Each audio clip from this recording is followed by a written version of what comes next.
കേരളീയ സമൂഹമല്ല, മനുഷ്യത്വത്തിന്റെ സമൂഹം കാത്തു നിൽക്കുന്ന ഒരു തീരുമാനത്തിലേക്ക് ഗവൺമെന്റിന്റെ കാൽവെപ്പുകൾ നടത്തുമ്പോ പ്രതിപക്ഷ പാർട്ടികൾ മുഴുവനും അതിനെ സർവാത്മന സ്വാഗതം ചെയ്യുമ്പോ 14 നൂറ്റാണ്ടുകൾക്ക് മുമ്പ് മദ്യനിരോധനത്തിന്റെ ഏറ്റവും വലിയ അക്ഷയ വിപ്ലവം നടത്തിയ അള്ളാഹുവിന്റെ വിശുദ്ധമായ ഖുർആൻ, ആ ഖുർആന്റെ ഏറ്റവും പ്രധാനപ്പെട്ട പ്രമേയം തന്നെ വിശുദ്ധിയാണ്. ഞാൻ ആമുഖങ്ങളൊന്നും കടന്നുകൊണ്ടു പോകുന്നില്ല. ആ വിഷയത്തിന്റെ ആധികാരികതയിലേക്ക് കടന്നു പോകേണ്ടതുള്ളത് കൊണ്ട് അള്ളാഹുവിന്റെ വിശുദ്ധമായ ഖുർആൻ 6666 ആയത്തുകളിലായി 114 അധ്യായങ്ങളിലായി 30ഓളം ഖണ്ഡങ്ങളിലായി ഭാഗങ്ങളിലായി അള്ളാഹുവിന്റെ വിശുദ്ധമായ ഖുർആൻ വിജ്ഞാന ചക്രവാളത്തോട് സംവദിക്കുമ്പോ അള്ളാഹുവിന്റെ ഖുർആൻ പറയാത്തതായി ഒന്നുമില്ല.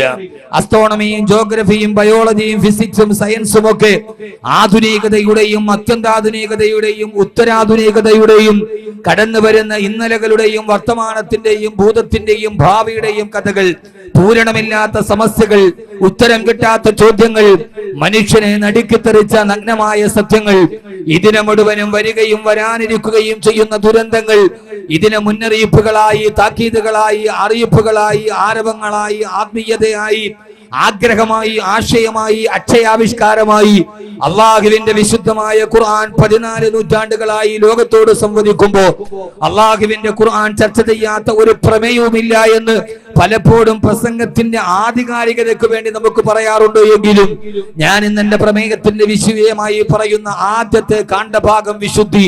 ഖുർആൻ വിശുദ്ധിയുടെയും വിജയത്തിന്റെയും ഗ്രന്ഥമാണ്. യഥാർത്ഥത്തിൽ അള്ളാഹുവിന്റെ വിശുദ്ധമായ ഖുർആൻ പരിചയപ്പെടുമ്പോ ആ ഖുർആന്റെ ഏറ്റവും പ്രധാനപ്പെട്ട പ്രമേയം തന്നെ വിശുദ്ധിയാ. ശുദ്ധിയെ കുറിച്ച് അള്ളാഹുവിന്റെ ഖുർആൻ പ്രാമാണികമായി പറഞ്ഞതുപോലെ ലോകത്തൊരു ഗ്രന്ഥത്തിനും കൈകാര്യം ചെയ്യാൻ കഴിഞ്ഞിട്ടില്ല എന്ന നഗ്നമായ സത്യം തിരിച്ചറിയുമ്പോ ആദരവായ പ്രവാചകൻ നബി മുഹമ്മദ് മുസ്തഫ സല്ലല്ലാഹു അലൈഹി വസല്ലമ 6-ാം നൂറ്റാണ്ടെന്ന വെളിച്ചമില്ലാത്ത ലോകത്ത്, ഇരുണ്ട യുഗമെന്ന് ചരിത്രകാരന്മാരും ആ കാലഘട്ടത്തിന്റെ എഴുത്തുകാരും ലോകത്തോട് പറഞ്ഞ ഒരു കാലഘട്ടത്തിൽ തൗഹീദിന്റെ ഉപാസകനായി 4000 വർഷങ്ങൾക്ക് മുമ്പ് യൂഫ്രട്ടീസ് നദീതീരത്തേക്ക് കടന്നു വന്ന് ഇന്നി വജ്ജഹതു വജ്ഹിയ ലില്ലദീ ഫതറസ് സമാവാതി വൽ അർള ഹനീഫൻ മുസ്ലിമ വമാ അന മിനൽ മുശ്രികീൻ. ഈ അഖില ലോക ബ്രഹ്മാണ്ഡ കടാഹത്തിന് അധിപനായ പടച്ചറപ്പിന്റെ മുമ്പിലാണ് എന്റെ മനസ്സും എന്റെ മാനസവും എന്റെ ചിന്തയും എന്റെ അടക്കങ്ങളും അനക്കങ്ങളും ഞാൻ കീഴ്പ്പെടുത്തുന്നതെന്ന് ആദ്യമായി ഏകത്വത്തിന്റെ തൗഹീദിന്റെ ഉപാസകനായി കടന്നു വന്ന് ഇബ്രാഹിം അലൈഹിസ്സലാത്തു വസ്സലാമിന്റെ കരിങ്കൽ പ്രതിമ കഅബാലയത്തിന്റെ പ്രധാനപ്പെട്ട കവാടത്തിന്റെ മുകളിൽ സ്ഥാപിച്ചു അള്ളാഹുവിനെ മറന്നുപോയ ഇരുട്ടിലേക്ക് കടന്നുപോയ ഒരു ജനതയ്ക്ക് വെളിച്ചം നൽകാൻ ജബലനൂർ പർവ്വതത്തിന്റെ മറുഭാഗത്തിരിക്കുന്ന ആദരവായ പ്രവാചകൻ നബി മുഹമ്മദ് മുസ്തഫ സല്ലല്ലാഹു അലൈഹി വസല്ലമക്ക് ആദ്യമായി ഇഖ്റ ബിസ്മി റബ്ബിക്കല്ലദീ ഖലഖ് ഖലഖൽ ഇൻസാന മിൻ അലഖ് ഇഖ്റ വറബ്ബുക്കൽ അക്റമുല്ലദീ അല്ലമ ബിൽ ഖലം അല്ലമൽ ഇൻസാന മാ ലം യഅലം എന്ന പ്രഥമ പഞ്ചസൂക്തങ്ങളുമായി അവതരിപ്പിക്കപ്പെട്ട അള്ളാഹുവിന്റെ വിശുദ്ധമായ ഖുർആന്റെ ആദ്യത്തെ ആയത്തിറങ്ങുകയാ. വായിക്കുക. നമുക്കെല്ലാവർക്കും അറിയാം, ലോകത്തറിയാത്തൊരു മുസ്ലിം പോലുമില്ല. അള്ളാഹുവിന്റെ വിശുദ്ധമായ ഖുർആനിൽ പ്രഥമമായി അവതരിപ്പിക്കപ്പെട്ട ആയത്ത് തന്നെ ഇഖ്റാ. സൂറത്തിൽ ആരക്കാണെന്നറിയാത്തൊരു കൊച്ചുകുട്ടി പോലും, പ്രാഥമിക പാഠശാലയിൽ പഠിക്കുന്ന കൊച്ചുകുട്ടികൾക്ക് പോലും അറിയാം ഖുർആനിൽ ആദ്യമായി അവതരിപ്പിക്കപ്പെട്ടത് ഇഖ്റ എന്ന് പറയുന്ന പദമാണ്. പക്ഷേ ഞാനെന്ന് ചോദിക്കട്ടെ, അള്ളാഹുവിന്റെ ഖുർആൻ രണ്ടാമത് അവതരിപ്പിക്കപ്പെട്ട പ്രമേയമേടാ? ഇഖ്റയുടെ നാദവുമായി പലപ്പോഴും നമ്മൾ ഗൗരവമായി ചിന്തിക്കാത്തൊരു പ്രമേയമായത് ഇഖ്റയിന് ശേഷം അവതരിപ്പിക്കപ്പെട്ട രണ്ടാമത്തെ അല്ലെങ്കിൽ മൂന്നാമത്തെ പ്രമാണമേടാ? ഇഖ്റയുടെ നാദവുമായി ജിബ്രീൽ അലൈഹിസ്സലാത്തു വസ്സലാം കടന്നു വരുമ്പോ ഭയാശങ്കകളോട് ഇരുളടഞ്ഞ ഇടനാടുകളിൽ ജിബ്രീൽ അലൈഹിസ്സലാത്തു വസ്സലാമിന്റെ ആലിംഗനത്തിന് വിധേയരായി പേടിച്ചരണ്ട് വേപതയോടെ, വിഹുലതയോടെ, വിഭ്രാന്തിയോടെ, പരിഭ്രാന്തിയോടെ സമ്മിലൂനിയാ ഖദീജ എന്ന് പറഞ്ഞതെന്റെ പ്രിയപ്പെട്ട പ്രിയതമയുടെ ചാരത്തോട്ട് ഓടിയണന്ന് പേടി കാരണത്താൽ പുതപ്പിട്ട് മൂടിക്കിടക്കുമ്പോ ഭയാശങ്കകളോട് മൂടിപ്പതച്ച പുതപ്പിന്റെ താഴെ കിടക്കുമ്പോ രണ്ടാമത് അവതരിപ്പിക്കപ്പെട്ട ആകാശത്തിന്റെ നാദമേത നബിയേ അയ്യാ അയ്യുഹൽ മുദ്ദസിർ ഖും ഫഅൻദിർ വറബ്ബക ഫകബ്ബിർ വസിയാബക ഫതഹീർ. ഓ നബിയേ, പുതപ്പ് മൂടി കിടക്കുന്ന നബിയേ, എഴുന്നേൽക്കുക. കർമ്മോത്സുകതയുടെ പ്രബോധനത്തിന്റെ പാതയിലേക്ക് എഴുന്നേൽക്കുക. ജനമധ്യത്തിലേക്ക് കിടന്നു നിന്ന് പടച്ചറപ്പിനെ കുറിച്ച് പറഞ്ഞു കൊടുക്കും നബിയേ.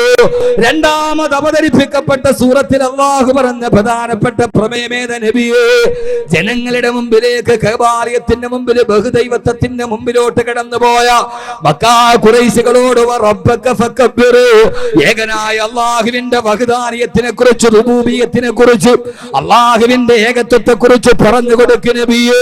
അങ്ങനെ പറയാൻ പോകുമ്പോ വസിയാബക ഫതഹീർ, അങ്ങയുടെ വസ്ത്രത്തിന് ശുദ്ധി വേണമേ നബിയേ, അങ്ങക്ക് വിശുദ്ധി വേണമേ നബിയേ.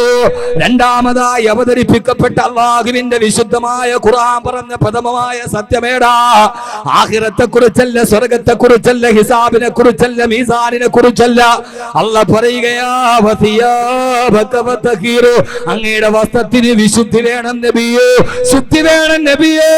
ഇത്രയേറെ ഗൗരവമായി ശുദ്ധിയെ കുറിച്ച് പരാമർശം നടത്തിയ 6000-ാമത്തെ ആയത്തിലല്ല, 1000-ാമത്തെ ആയത്തിലല്ല, 6-ാമത്തെ ആയത്തിൽ തന്നെ, അല്ലെങ്കിൽ 8-ാമത്തിന്റെ സൂക്തത്തിൽ തന്നെ വിശുദ്ധി വേണം, വിശുദ്ധി വേണം, വിശുദ്ധിയാണ് ശുദ്ധി എന്ന് പഠിപ്പിച്ചു കൊടുത്ത അല്ലാഹുവിന്റെ വിശുദ്ധ ഖുർആൻ എന്ന് വേണ്ട.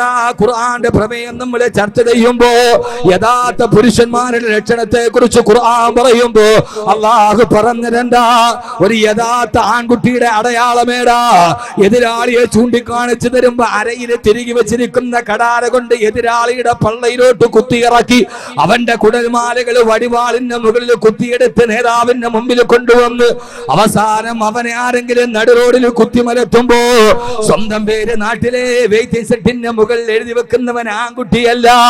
ആൺകുട്ടിയുടെ ലക്ഷണം പറയുമ്പോ അല്ലാഹുവിന്റെ ഖുർആൻ പറഞ്ഞ ലക്ഷണമേടെന്നറിയോ? ഫീഹി റിജാലുൻ യുഹിബ്ബൂന അയ്യതതഖറൂ വല്ലാഹു യുഹിബ്ബുൽ മുത്തഖിരീൻ. അല്ലാഹു പറയാണ്, മഴ പെയ്യുന്നതൊക്കെ സാരമാക്കേണ്ട കാര്യമല്ല. ഇൻഷാ അല്ലാഹ് പരിമിതമായ സൗകര്യത്തിലോട്ട് കടന്നു നിൽക്കുക. ഏറ്റവും പ്രധാനപ്പെട്ട അല്ലാഹുവിന്റെ ഖുർആൻ പറയപ്പെട്ട പ്രധാനപ്പെട്ട പ്രമേയമാണ് ഫീഹി റിജാലുൻ യുഹിബ്ബൂന അയ്യതതഖറൂ. അല്ലാഹ് പറയുകയാ, യഥാർത്ഥ പുരുഷനാരാ മോനെ, യഥാർത്ഥ പുരുഷനാരാ? പുരുഷത്വത്തിന്റെ അടയാളം അവന്റെ ഹെയർ സ്റ്റൈലല്ല, അവന്റെ വസ്ത്രധാരണത്തിന്റെ പ്രൗഢിയല്ല, അവന്റെ മീശയുടെ വലിപ്പമല്ല. പടച്ചറപ്പ് പറയുകയാ, എനിക്ക് ഏറ്റവും ഇഷ്ടപ്പെട്ട പുരുഷനാരെന്നറിയോ? യുഹിബ്ബൂന അയ്യതതഖറൂ, അവൻ വിശുദ്ധിയുള്ളവനാ, ശുദ്ധിയുള്ളവനാണ്. ഖുർആന്റെ പ്രമേയം ശുദ്ധിയാണ്. വിശുദ്ധിയുള്ള ഹൃദയമുള്ളവനാരോ അവനാണ് വിശുദ്ധിയുള്ള ചെറുപ്പക്കാരനാ. ഏതെങ്കിലും ചെറുപ്പക്കാരന് ശുദ്ധിയുണ്ടോ അവനാണ് യഥാർത്ഥ ആൺകുട്ടിയെന്ന് ആണത്തത്തിന്റെ അടയാളം പറയുമ്പോ അള്ളാന്റെ വിശുദ്ധ ഖുർആൻ, അള്ളാഹുവിന്റെ വിശുദ്ധമായ ഖുർആനിന്റെ ഏറ്റവും പ്രധാനപ്പെട്ട ഒരു പ്രമേയമാണ് ശുദ്ധി. ഖുർആനിലെ 2-ാമത്തെ ആയത്ത്, യാ അയ്യുഹൽ മുദ്ദസ്സിർ, നബിയെ എഴുന്നേൽക്ക്, ഖും എഴുന്നേൽക്ക് നബിയെ.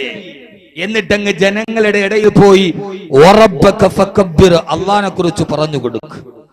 അല്ലാഹുവിനെ കുറിച്ച് പറയാൻ പോകുമ്പോ ആദ്യം പറഞ്ഞത് സിയാബക ഫതഹീർ, അങ്ങയുടെ വസ്ത്രത്തിന് ശുദ്ധി വേണം. ആളുകളുടെ ഇടയിൽ പോയി അല്ലാഹുവിനെ കുറിച്ച് പറയുമ്പോ ഖുർആനാണ് പറഞ്ഞത് വസ്ത്രത്തിന് ശുദ്ധി വേണം. നമ്മുടെയൊക്കെ ധാരണ, നമ്മൾ ഇട്ടിരിക്കുന്ന ജുബയുടെ സൈഡിൽ അന്നത്തെ സ്റ്റൗവിന്റെ കരിയും അന്ന് വെച്ച പരിപ്പിന്റെ കളറും ഉണ്ടെങ്കിലേ അള്ളാഹിനെ കുറിച്ച് പറയാൻ പറ്റൂ എന്നൊരു ധാരണയിലായി പോയി. യഥാർത്ഥത്തിൽ അങ്ങനെയല്ല. വസ്ത്രത്തിന്റെ ശുദ്ധി എന്നത് ഏറ്റവും പ്രധാനപ്പെട്ട ഒരു ഭാഗമാണ്. നമ്മൾ അള്ളാഹിനെ കുറിച്ച് ഒരാളോട് പറയുക, അപ്പൊ ആ സമയത്ത് പല്ല് തെച്ചിട്ടില്ലെങ്കിൽ അള്ളാഹിനെ കുറിച്ച് ഒരാളോട് ദൈവത്തെ നടത്തുക. ദൈവത്ത് നടത്താൻ വേണ്ടി നിനക്ക് അള്ളാഹിനെ കുറിച്ച് അറിയോ? അവന്റെ വഹദാനിയത്തറിയോ? അള്ളാഹുടെ കഴിവ് നിനക്കറിയോ? ആ സമയത്ത് നമ്മൾ പല്ല് തെച്ചിട്ടില്ല. അയാളുടെ ചിന്ത ഇവൻ എങ്ങനെയെങ്കിലും സംസാരം നിർത്തിയിട്ട് ഒന്ന് പോയാൽ മതി. അവൻ അള്ളാഹിനെ കുറിച്ച് കേൾക്കാൻ നിൽക്കില്ല. അതേപോലെ നമ്മുടെ വസ്ത്രത്തിന് ശുദ്ധിയില്ല, ശുദ്ധിയില്ലാത്ത വസ്ത്രവും വെച്ചിട്ട് അള്ളാഹിനെ കുറിച്ച് പറയാൻ പോയാൽ ആ ആള് വിചാരിക്കും, എത്ര വൃത്തിയില്ലാത്തവൻ, ഈ വസ്ത്രം കഴുകാൻ അവന് സമയമില്ല. അപ്പോഴാണ് അവൻ അള്ളാഹിനെ കുറിച്ച് പറയുക. അതുകൊണ്ട് അള്ളാഹുവിനെ കുറിച്ച് പറയുമ്പോ നല്ല സുഗന്ധം പൂഷണം, അത്തറ് പൂഷണം. നമ്മൾ ഒരാളോട് ദേവത്ത് നടത്തുമ്പോ അത്തറിന്റെ മണം കേട്ടിട്ടെങ്കിലും അവൻ അങ്ങനെ ഒരു സുഗന്ധം കേട്ടാൽ നമ്മളവിടെ ഒന്നിച്ചു നിൽക്കും. അതുകൊണ്ട് സുഗന്ധം വേണം. അള്ളാഹു തൗഫീക്ക് നൽകട്ടെ, മനസ്സിലാക്കാനുള്ള ബോധം നൽകട്ടെ. ഇതൊരു വിമർശനമല്ല, ഇതൊരു സത്യം പറയലാണ്.